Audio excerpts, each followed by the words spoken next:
The United States has been in an increasing state of polarization probably since the 2008 election of Barack Obama, depending on who you ask. The 2016 election of Donald Trump probably added some fuel to the fire as well. Add in some increased attention on states' rights issues like election regulations and women's bodily autonomy, and opposing thoughts on how the U.S. should involve itself in the numerous global conflicts happening right now.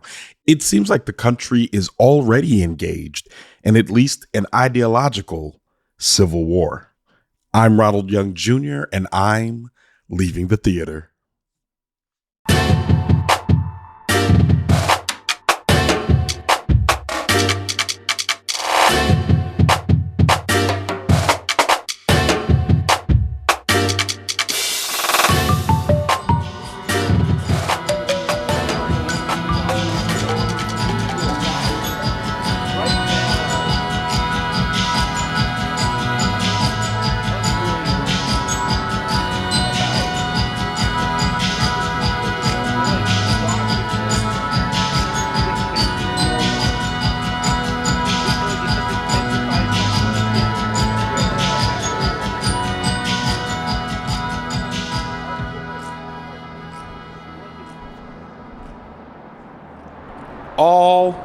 Check. All right. This is Ronald, and I am leaving the theater after seeing Civil War.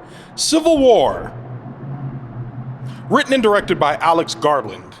Starring Kirsten Dunst, Wagner Moura, Cailee Spaeny, Stephan McKinley Henderson, Sonoya Mizuno, Nick Offerman, and Jesse Plemons. And as always, for a complete cast listing, you can go to the link in our show notes. I am not here alone. I am here for a back-to-back week treat with JC Howard, baby. Back again, baby. Back in the building or outside the building. We've left the theater. Okay, that's yeah. right. All right, You get it. You get it. Okay, so Civil War is a movie about an imagined civil war in the United States, a modern day civil war in the United States. I'm going to be careful not to say too much more about the plot, not because I care about spoiling, which I'm going to just say up front. We're just going to talk about the movie. I really don't think there's much to spoil here, but I feel like if I say more about the plot, I'm going to start leaning into criticism way too early. So I really just want to hear what you think of this movie, JC Howard. I'm going to start by saying something that I overheard someone say as we were leaving the theater. A person said, "I need a cigarette and I don't even smoke."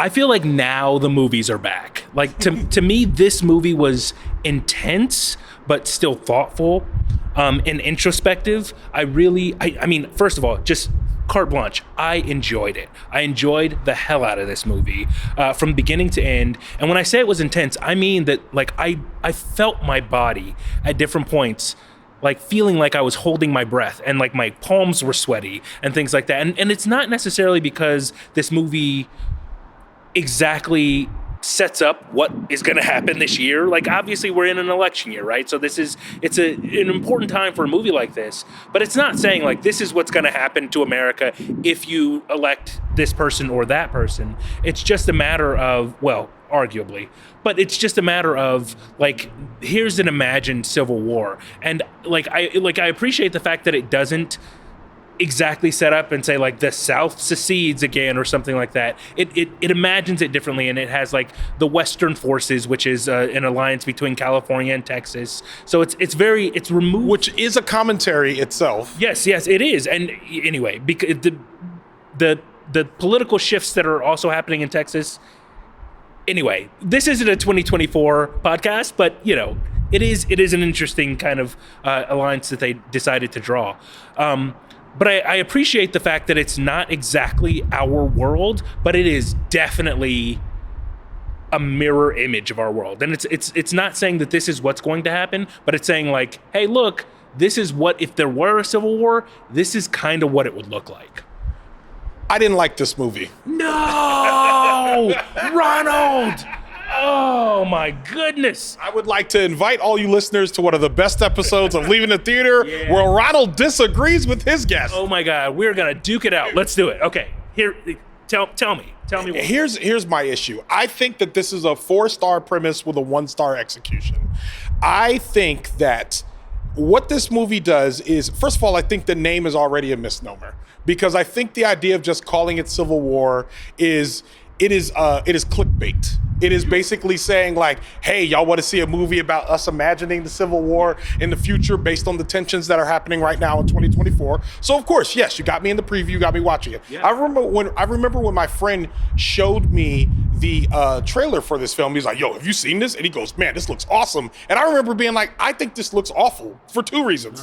One, it reminds me of the reimagining of if the Confederates had won the war that D.B. Weiss and David Benioff were planning to do after Game of Thrones, where I'm like, white dudes come along and they want to imagine, because they can't have any fear in the real world, they imagine these hypothetical scenarios. So I'm like, okay, I'm in. I'm going to go and watch it, and I want to see this hypothetical scenario. Then you don't even give me the hypothetical scenario. You give me shadows of the hypothetical scenario, and then you lace it with a plot line that I hate, which is inexperienced rookie gets veterans killed repeatedly over the course of an hour and 49 minutes. Sure. Now, I'll say the one thing that I will say to this movie's advantage is that it's under 2 hours. Right. It does not overstay its welcome. And that last third, I was at the edge of my seat. You're right. It's a very tense movie. And for that, I think a lot of people are going to, air quote, enjoy this. I don't know if I would watch this a second time. I don't know how I would feel about it. I got my tickets. I'm already planning on it again, you know?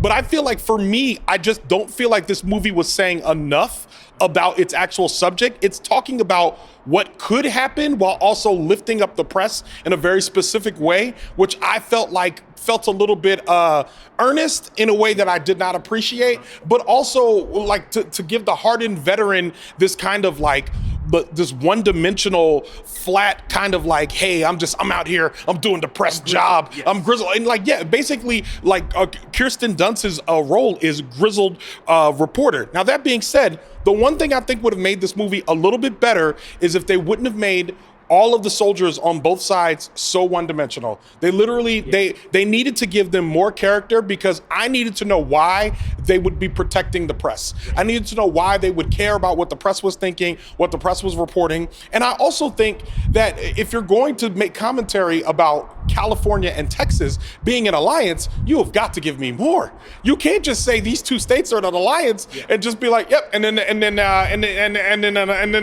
went right and they went east. They went east. That's what happened. Yeah. And so I feel like, for me, I'm not saying that it was bad because it was poorly executed or poorly shot or poorly acted, but I think in terms of like what he wrote on the page, for me, it was just like he decided, it kind of felt like a cop-out in a lot of ways. No, I can appreciate that. And I will say that like this, it's not a post-apocalyptic movie, right? Like it takes place like at the start, right? Like as things are happening, but as you say, it doesn't give the like, this is what the linchpin was that made everything go crazy. They hint at it, like, you know, they mention a president's third term and things like that. So there's little hints at what happened, but there isn't an out and out like this is how civilization falls.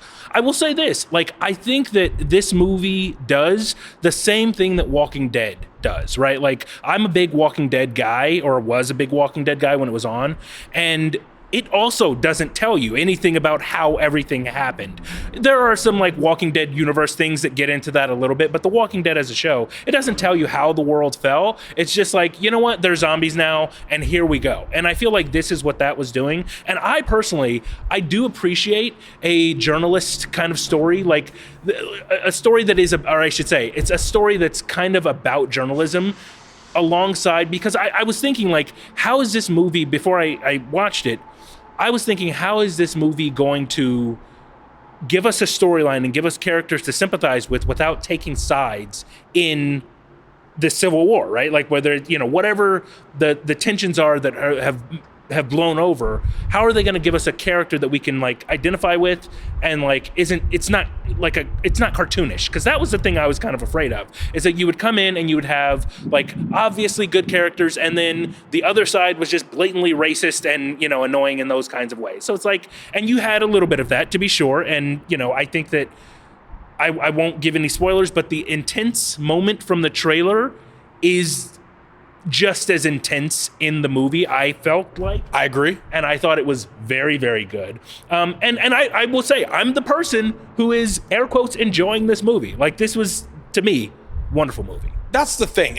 It's not, and again, I don't want anyone to walk in this being like, I don't want anyone to walk in this being like, man, this is going to be utter trash from beginning to end. But I feel like if you're listening closely, this movie's not saying anything. And I feel like that's where I have a problem, because I'm just tired of people.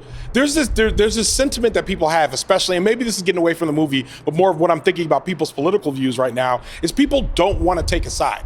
They want to straddle the fence. The Rock just did this quote. Oh yes, my God, yes. The Rock. The Okay, Rock just did this quote where he says, I wouldn't have endorsed Biden because it created so much division. And it's very amorphous in the way he said it, but he's really trying to just signal to his more conservative fans that, hey, I'm not riding with Biden no more. But also to his more liberal fans, I'm also not going to endorse Trump because it creates air quote division. And I feel like this is a movie that I'm like, listen, man, if you were going to tell me that Jesse Plemons is like a backwoods redneck that is out here killing people because they are not from America, then I'll buy it. Okay, then pick a side. But don't sit here and try to tell me that he's like duplicitous or like this, or not duplicitous, or that he's like in some sort of moral gray area. You know what I mean? And not you. I mean, the filmmaker. No, I appreciated actually that about it, is that like he was clearly a bad guy. Like they did. I agree with you that I wish they had gone into that a little bit more and like poked at some of that. And I don't want to say this was a perfect movie. It was far from perfect. For me, a lot of the writing was so stilted.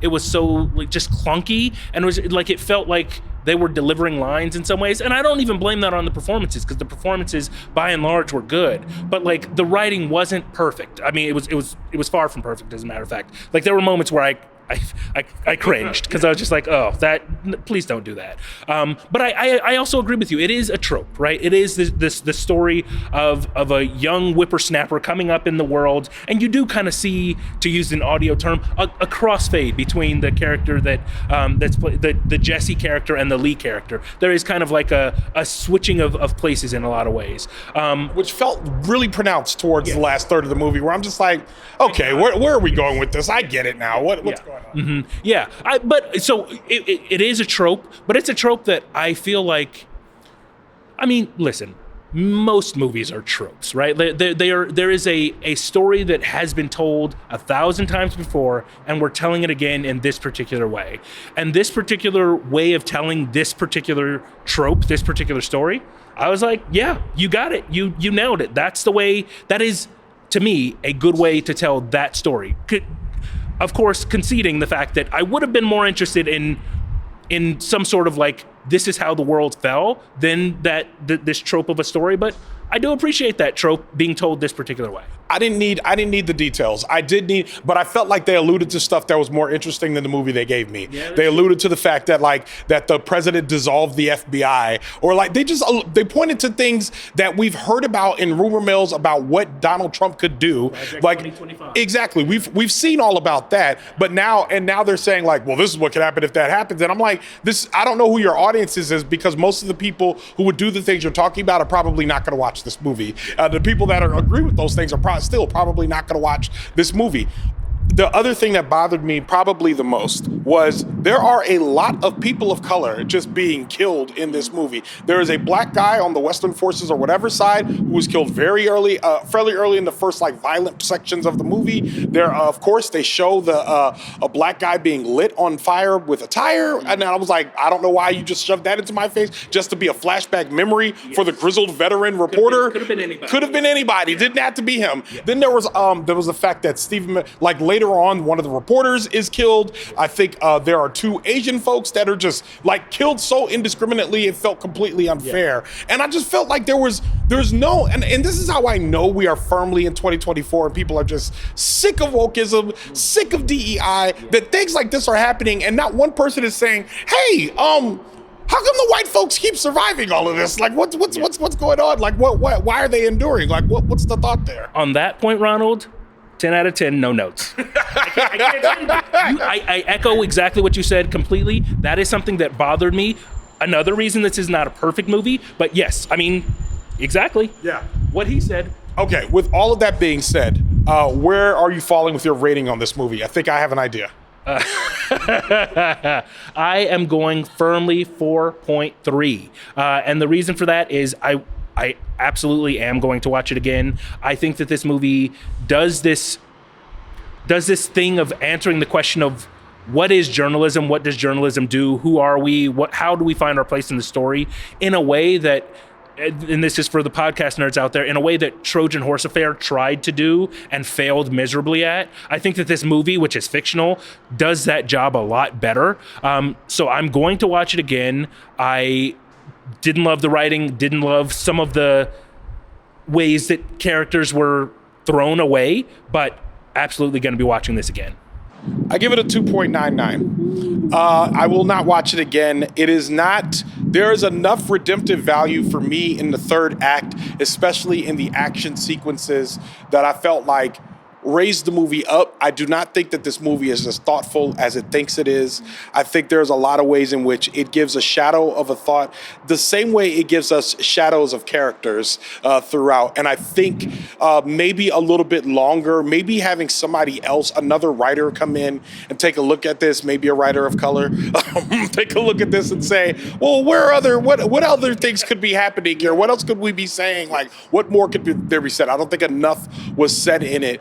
I won't watch it again, and I know some people will. I won't watch it again, and I think that I know people, I know dear friends that will look at this and say, and not including you, JC, but I know, and I'm speaking specifically of my white friends that will watch this and think that it's saying something. And I think that's what bothers me the most about this movie, is that like people are gonna watch it and be like, yeah, man, you know what I'm talking about, man? Yo, man, it's right there, man. This could happen, man. And I'm like, I'm not saying that it couldn't, but I'm also saying that like I bet you there'd be some more clear-cut ideas about who was on what side in the real life version of this happening. Yeah. I mean, I do think that the next time I watch this movie, I will be probably a lot more critical, but because of the intensity, it kept me engaged and on the edge of my seat.